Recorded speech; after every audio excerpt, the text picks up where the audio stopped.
Halo YouTube, balik lagi bersama saya Asep MYAA. Kali ini saya akan nge-review salah satu mobil yang mobil ini dimana ya mobil terbaik di kelasnya, dan mobil ini sangat futuristik. Penasaran dengan mobil apa? Tuh lihat di belakang.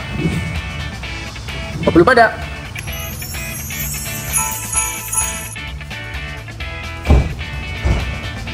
Ya, benar. Ini adalah Renault Kwid 1.0 dan dengan transmisi otomatis. Teman-teman bisa lihat bagian depannya sangat-sangat sporty. Desainnya itu kelihatan seperti mobil laki banget, tapi bisa ya sebenarnya dibawa oleh perempuan. Tetapi desain Eropanya dan desain futuristiknya yang dikombinasikan dengan semi-semi crossover sehingga membuat mobil ini lucu pada usianya gitu. Dan salah satu yang unik di mobil ini adalah di mana mobil ini sudah memiliki lampu di DRL. Harga mobil cuma 100 jutaan tapi sudah memiliki DRL. Ini tuh keren banget sih. Kenapa?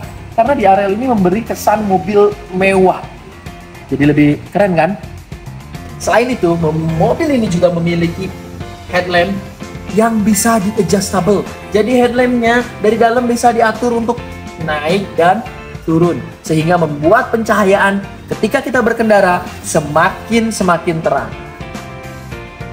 Dan kita bisa lihat dia memiliki satu tempat di bagian fender di mana sudah seperti mobil crossover. Jadi kelihatan mobil ini seperti ya mampu berjalan di mobil di gunung gitu, di tanjakan dan lain sebagainya, jalan-jalan yang berpasir gitu, kotor-kotoran, berani kotor itu baik. Dan kemudian velgnya juga lucu dengan ban ring 14 ya. Velgnya ini ada satu khas warna gini ya, yang membuat mobil ini kelihatan lebih looknya lebih enak. Selain itu juga ini ada yang agak aneh sih menurut saya, dimana di sini di cover spion luar dikasih warna putih. Ini nggak tahu warna putih ngambil dari mana, tapi tiba-tiba ada warna putih gitu loh. Selain itu juga kita bisa lihat biar kelihatan crossover, biar kelihatan tetap sport, mobil ini dipasang apa ini namanya di atasnya, lupa saya namanya ini, roof rail, dipasang roof rail membuat mobil ini semakin crossover. Selain itu di bagian samping masih dia punya side body molding. Sebenarnya fungsinya bukan hanya untuk melindungi dia dari lecet dan sebagainya ya, tapi fungsinya lebih kelihatan crossover atau pacok. Cuman sayang nih, buka-bukaannya ini masih kayak mobil lama. Tuh, masih kayak mobil lama ya, mobil yang udah hebel. Jadi bukaannya terus pakai plastik kayak bahan apa ya ini? Bahan ember hitam itu loh bahan. Oke. Kemudian ini bagian belakang ini kita bisa lihat. Di sini yang saya kurang suka. Jujur bagian belakangnya tuh kayak ngangkat gitu sih, pantatnya tuh kayak ngangkat gitu, kayak bokongnya tuh ngangkat gitu.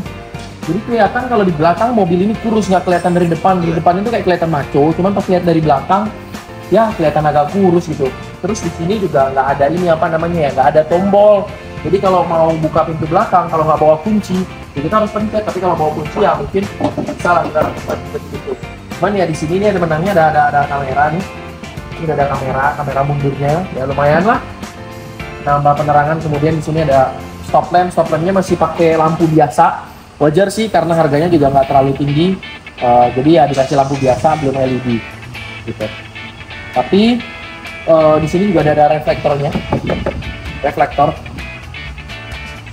Bagian bagasinya sebenarnya kalau di sisi ngeliat bagian bagasi, mobil ini kelihatan kayak murah ya sebenarnya. Kenapa? Karena sini nggak pakai cover lagi, langsung pakai plat tuh. Dan bunyinya tuh kayak agak kencang. Tapi beruntung sih ada satu luggage untuk nyimpen bagasi. Jadi kayak bisa nyimpen boneka-boneka lucu, atau masih ingat marsupilami gitu kan? Banyak marsupilami. Kemudian ini di bagian bagasinya sini. Bagian dalam bagasi lumayan yang cukup luas, mungkin bisa bawa koper yang gede. Nah ini balik lagi nggak ada covernya. Ada cover. Biasanya cenderung kalau nggak ada cover begini peredamannya itu kurang maksimal. Nah kemudian kalau dari sisi karpet sih udah oke ya, udah memang dikasih karpetnya. Tapi kalau kita lihat bagian ban serepnya nggak sama. Jadi ban cadangannya tidak sama dengan velg bawaan. Oke, Oke teman-teman, untuk bagian mesin, mobil ini memiliki mesin 1000 cc dengan 3 silinder. Kemudian di sini udah punya baterai kering, dan transmisinya ini menggunakan transmisi otomatis, tapi otomatis di sini auto gear shift. Jadi bukan transmisi otomatis yang menggunakan AT atau CVT, ini menggunakan auto gear shift. Apa kelebihan auto gear shift dan kekurangannya? Dimana yang menjadi kelebihan ketika menggunakan auto gear shift, sebenarnya mobil ini manual, hanya dikasih satu engine aktuator atau dikasih satu sistem teknologi yang membuat mobil ini menjadi bertransmisi otomatis. Yang menjadi kelebihan adalah mobil ini akan lebih irit bahan bakar dibanding mobil AT biasa dan mobil CVT. Akan tetapi secara ketika performa atau ketika berjalan, mobil ini perpindahan giginya itu sangat terasa, sehingga kadang ketika di jalan denyut-denyut di dalam mobil itu terasa. Nah gitu, jedut seperti itu. Itu yang membuat rasa berkendara atau kenyamanan dalam berkendara menjadi kurang maksimal. Satu yang unik dari mobil ini adalah dimana dia wipernya satu. Nih, wipernya satu. Kayak zaman Mercy tahun 2000 dan atau Datsun. Sekarang sudah tiba kita di bagian interior mobil ini. Kalau kita lihat pada door trim mobil ini rata ya. Sama sekali nggak ada power window di bagian sini. Dan untuk door locknya itu ada di sini. Ini kayak mobil masih lama ya. Kemudian bahan door trimnya ini keras. Cuman beruntungnya pengaturan spionnya sudah elektrik. Kemudian disinilah pengaturan untuk mengatur adjustable headlamp.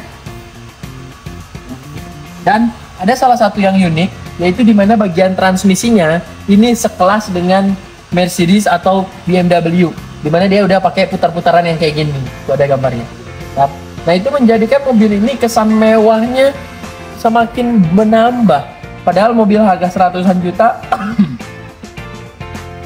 padahal dengan harga mobil 100-an juta, tetapi fitur yang ditawarkan ini memang udah fitur-fitur unik. Saya bakalan coba ngetes nyalain ya. Jadi mobil ini nih unik, ketika di starter kita pijak rem agak lama gitu startnya. Dan ya kita bisa lihat. Jadi gimana untuk buka jendela? Untuk buka jendela disimpan di bagian sini. Ini kita lihat bang.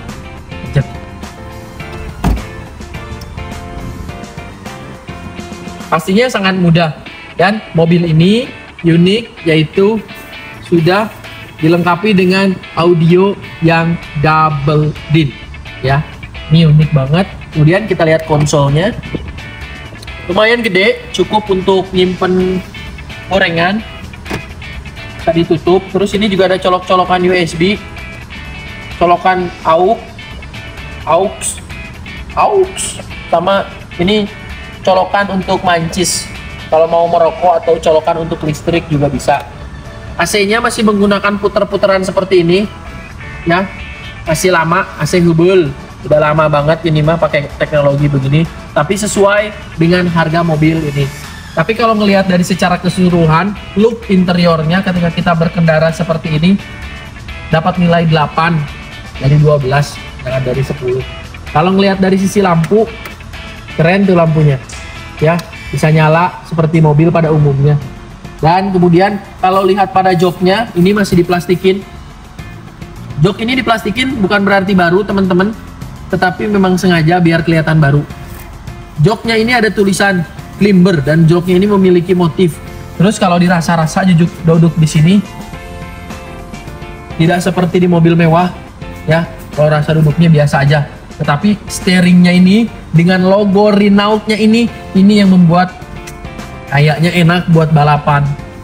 Di bagian belakang ini saya duduk merasa cukup lapang, dan tinggi saya tidak 175 melainkan 170. Kepala saya masih lapang, kaki juga masih lega. Akan tetapi pencahayaan di sini sangat kurangnya. Tidak ada lagi sinar atau lampu di bagian belakang yang membuat ketika kita kehilangan uang susah mencari, apalagi mencari uang. Akan tetapi satu yang unik di mana dia sudah memiliki armrest di bagian belakang, sehingga ketika kita berkendara tangan kita bisa beristirahat. Hanya saja saya pengen jujur, duduk di belakang mobil Renault ini tidak begitu nyaman. Dan yang belakang ini sudah ada tombol power window. sekarang saya mau nyobain mobil ini. Tapi jujur saya kemarin udah test drive pakai mobil ini, dan ketika test drive pakai mobil ini, satu, peredamnya kurang. Yang kedua, ketika dibawa performanya secara tenaga lambat ya, responnya lambat karena AGS. Yang ketiga, secara suspensi standar lah mobil 1000 cc dengan harga 100-an juta. Apa yang saya rasakan paling nyaman pada kendaraan ini adalah interiornya mewah, jadi kita berkendara tuh kayak lebih nyaman aja. Terus kemudian transmisinya yang unik, itu yang membuat mobil ini kelihatan enak. Nih, kebetulan nih, lihat ada yang mau ngeliat mobil ini tuh, lihat. Nah, ada yang mau ngecek nih.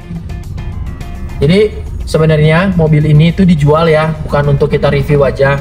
Jadi bagi teman-teman yang penasaran pengen milih mobil apa yang terbaik, bisa langsung datang ke showroom kami di Mega Legenda 2 di Kota Batam 1, di Tanjung Pinang 2, dan kita juga ada di Harapan Indah di Bekasi 3. Nah, untuk teman-teman yang penasaran pengen lihat stok kita apa saja, itu juga teman-teman bisa ngelihat di ramshowroom.com, dan teman-teman bisa langsung di situ. Nah, kemudian tuh lihat mobil lagi dilap tuh deh. Nah, itu mobil lagi dilap ya. Dilap itu artinya biar kering dan bersih. Oke, satu yang ingin saya ceritakan, di mana mobil ini memiliki voice comment. Kayaknya ini bisa voice comment. Di sini ada mic-nya nih. Ini ada voice comment-nya. Jadi bisa. Cuman ini kayaknya lupa pin, kita tes dulu. 1 2 3 4. Nah, nggak ngerti berapa ini pinnya. Kalau gini harus di reset nih, datang lagi ke tukang audio. Oke teman-teman, mungkin sekian review Renault Kwid 1.0 ini dari saya. Lebih dan kurang saya minta maaf. Dan bagi teman-teman yang pengen nyari mobil dengan 1000 cc, Renault Kwid itu bisa dijadikan salah satu pilihan. Tetapi ingat, ada beberapa perbandingan mobil ini dan komparasi mobil ini dengan mobil-mobil lain. Salah satunya bisa dengan Datsun Go, bisa juga dengan Agya yang 1.0 bisa, atau enggak 1.2. Ini masih bisa, cuman ya secara mesin tinggal dilihat. Dan kemudian yang terakhir, mobil ini akan head to head dengan Suzuki Espresso. Silahkan teman-teman pilih, mau pilih Kwid atau pilih Espresso. Sarang semuanya, terima kasih. Assalamualaikum warahmatullahi wabarakatuh.